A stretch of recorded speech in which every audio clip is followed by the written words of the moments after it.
السلام علیکم ناظرین حضرت علی رضی اللہ تعالیٰ عنہ شیر خدا نے یمن میں اپنے نمائندے کو خط لکھا اور اس سے درخواست کی کہ لوگوں کے ساتھ عدل و انصاف سے پیش آئے، اور آخر میں اس سے چاہا کہ 10 لائق ترین اور اپنے معتمد افراد کو ایک خاص کام کے لیے حضرت علی رضی اللہ تعالیٰ عنہ کے پاس بھیجے۔ ناظرین، اس نمائندے نے 100 لوگوں کو منتخب کیا اور پھر ان میں سے 10 لوگوں کو جو سب سے اچھے اور افضل تھے انتخاب کیا۔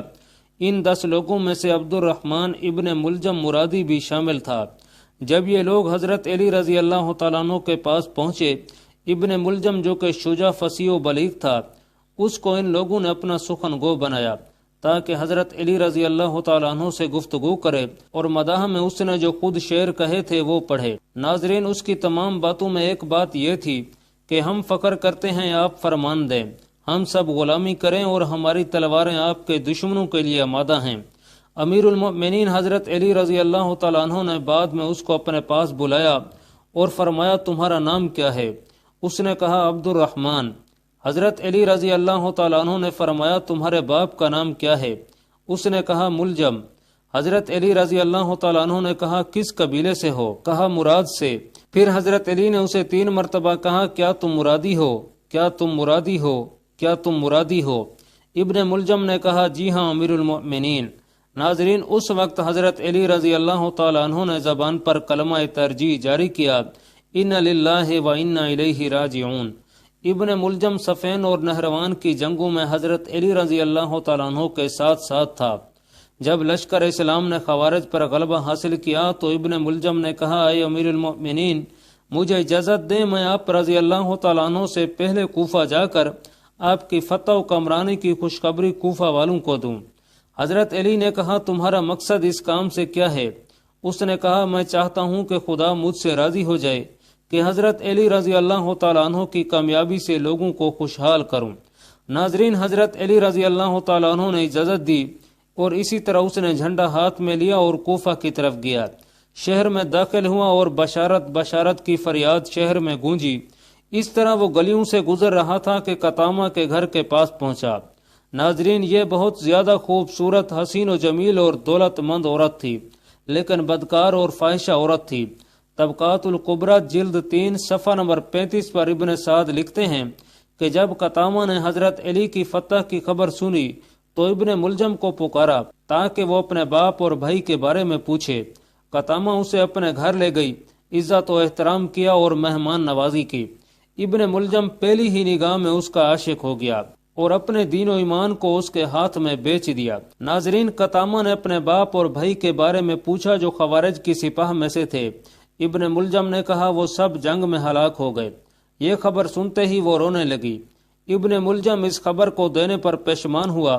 اسی طرح ناظرین، قطامہ تھوڑی دیر بعد اٹھی اور دوسرے کمرے میں گئی، پھر اپنے آپ کو آرائش و زینت سے سنوارا اور واپس آئی۔ اس کو دیکھتے ہی ابن ملجم کا دل لرز گیا۔ ابن ملجم جو کہ شہوت نفسانی میں اسیر اور اپنے اختیار کو ہاتھ سے دے بیٹھا تھا، قطامہ سے خواست گاری کی۔ قطامہ نے کہا، اگر مجھے چاہتے ہو تو میرا مہر بہت زیادہ ہے۔ ابن ملجم نے کہا، جتنا بھی ہوگا قبول کروں گا۔ ناظرین، قطامہ نے کہا، بہت زیادہ، کچھ پیسے، جواہرات اور مشک و عنبر و عطر وغیرہ۔ ابن ملجم نے کہا، اس کے علاوہ اور کچھ؟ قطامہ نے کہا، بہت سخت۔ پھر وہ اٹھی اور کمرے میں گئی اور اپنے آپ کو دوسری شکل میں آرائش کیا اور واپس آئی۔ ابن ملجم جو جنون کی حد تک پہنچ چکا تھا کہا کہ اور کیا چاہتی ہو؟ قطامہ نے کہا، حضرت علی کا قتل۔ ابن ملجم ایک دم لرزا اور پریشان ہوا۔ ناظرین، اس سے اگلے دن ابن ملجم کو اطلاع ملی کہ یمن میں اس کا باپ اور چچا مرے گئے ہیں اور اب وہ اپنے باپ اور چچا کی وراثت کا اکیلا ہی مالک ہے۔ یہ سنتے ہی ابن ملجم یمن روانہ ہوا تاکہ بے تحاشا دولت لا کر قطامہ کے قدموں میں ڈال دے۔ وہاں پہنچ کر اس نے سب جائیداد کو فروخت کیا اور مال و دولت لے کر چل پڑا۔ ناظرین، راستے میں اسے ڈاکوؤں نے لوٹ لیا اور وہ سارا مال لے گئے۔ ابن ملجم جنگل میں سرگرداں تھا، لیکن تھوڑی دیر بعد ایک قافلے سے جا ملا اور اس کے ساتھ ہم سفر ہو گیا۔ قافلے میں وہ 2 شخص کا دوست ہو گیا، ان دونوں کا تعلق خوارج سے تھا۔ ان لوگوں نے کہا، ہم نے عہد کیا ہے کہ علی، معاویہ اور عمر بن عاص کو قتل کریں گے۔ ناظرین، اس گروہ کا نظریہ یہ تھا کہ یہ تینوں لوگ مسلمانوں کے درمیان اختلاف کا سبب ہیں۔ چنانچہ عبد الرحمن نے قبول کیا کہ وہ حضرت علی رضی اللہ تعالیٰ عنہ کو شہید کرے گا۔ وہ کوفہ پہنچا اور سیدھا قطامہ کے گھر گیا۔ یہ فاحشہ اور خود فروش عورت اس کے لیے شراب لائی اور ابن ملجم مست ہوا اور پھر قطامہ کے پاؤں پر گرا اور اس کے وصال کی خواہش کی، لیکن قطامہ نے کہا جب تک حضرت علی کو شہید نہیں کرو گے تب تک ایسا نہیں ہو سکتا۔ ابن ملجم جو مجنون اور پاگل ہو گیا، اس نے کہا ابھی جاتا ہوں اور حضرت علی کو شہید کرتا ہوں۔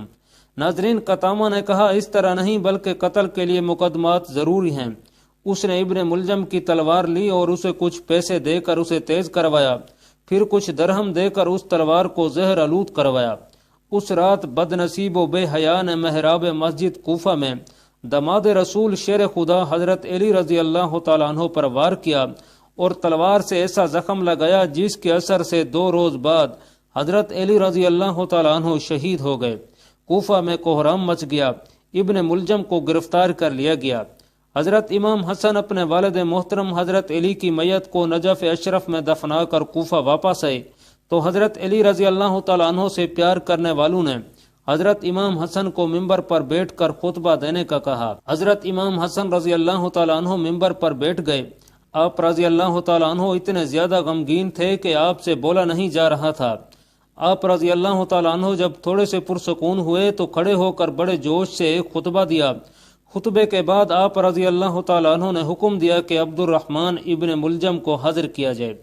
ناظرین، جب عبد الرحمن ابن ملجم پیش ہوا، حضرت امام حسن رضی اللہ تعالیٰ عنہ نے اپنے والد محترم حضرت علی رضی اللہ تعالیٰ عنہ کی وصیت کے مطابق عبد الرحمن ابن ملجم ملعون پر ایک خاصی ضرب لگئی۔